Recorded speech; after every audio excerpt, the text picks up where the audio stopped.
یا ولی اللہ رحمۃ اللہ تعالی علیہ مشہور ولی اللہ اور بہت بڑے عالم گزرے ہیں.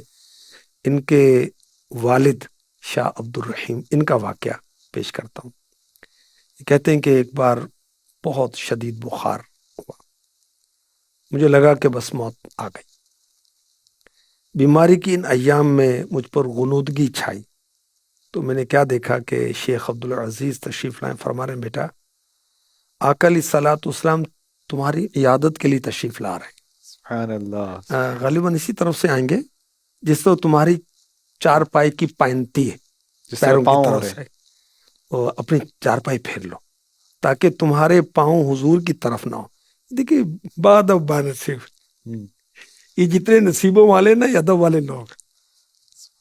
اب اس میں مطلب کیا گناہ کی بات ہے بھائی؟ کوئی گناہ نہیں، مگر ادب کی بات. ہم عشق کے بندے ہائے ہیں، ہائے. کیوں بات پڑے. ہاں واقعی اللہ کرے ہم عشق کے بندے بن جائیں بھائی. شاہ عبد الرحیم فرماتے ہیں کہ مجھے کچھ افاقہ ہوا تو گفتگو کرنے کی طاقت نہیں تھی. میں نے حاضرین کو اشارے سے سمجھایا کہ میری چارپائی کو پھیر دے. انہیں رخ بدلا ہی تھا کہ آقا تشریف لے آئے. آئے آئے سر بالی انہیں رحمت کی ادا لائی، حال بگڑا ہے تو بیمار کی بنائی. کیف حالک یا بنیا، بیٹے کیا حال ہے؟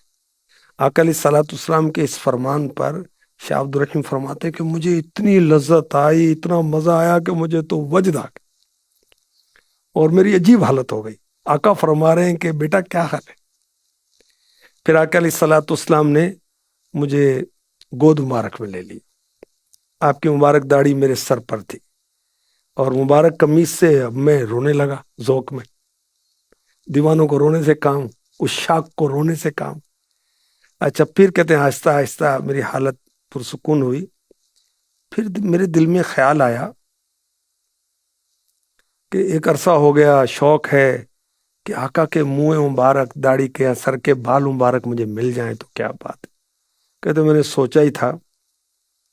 آقا علیہ الصلوۃ والسلام نے اپنی داڑھی مبارک پر ہاتھ پھیرا اور 2 بال مجھے عنایت فرما. اچھا پھر مجھے خیال آیا کہ میں جب جاگوں گا، یہ تو خواب کا معاملہ ہے نا، پھر یہ بال میرے پاس ہوں گے نہیں ہوں گے؟ آقا علیہ الصلوۃ والسلام نے خواب میں تسلی دی، بیٹا یہ دونوں بال مبارک تمہارے پاس رہیں گے. دل کی بات کو جان لی. دل کی بات میرے نبی صلی اللہ علیہ وسلم، جب نہ خدا ہی چھپا تم پہ کروڑوں درود، اور کیا چیز چھپے گی؟ اور کوئی غیب کیا تم سے نیہاں ہو بلا. غیب کی کوئی اور بات کیا چھپنی تھی جب نہ خدا ہی چھپا تم پہ کروڑوں درود.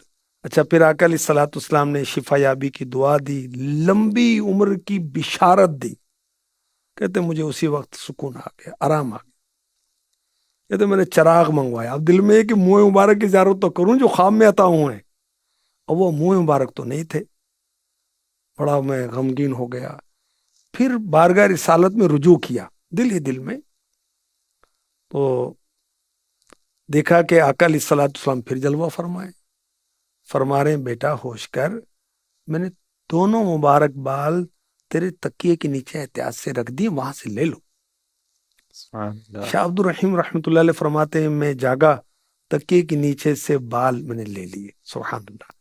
پھر ایک پاکیزہ جگہ میں بہت تعظیم و تکریم کے ساتھ میں نے ان کو سیو کر دیا.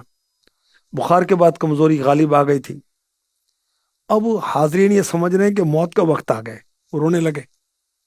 اچھا ویکنیس کی وجہ سے بات کرنے کی ہمت نہیں، تو میں اشاروں سے کرتا رہا کہ خیر ہے کچھ نہیں ہوتا. پھر مجھے جب قوت ہوئی میں تندرست ہو گیا. آپ فرماتے ہیں وہ دونوں بال مبارک جو محبوب رب ذوالجلال صلی اللہ علیہ وسلم نے عطا فرمائے، ان میں خاص بات یہ تھی دونوں آپس میں ملے رہتے تھے، اور جب درود پڑھا جاتا وہ دونوں بال مبارک علیحدہ علیحدہ کھڑے ہو جاتے تھے.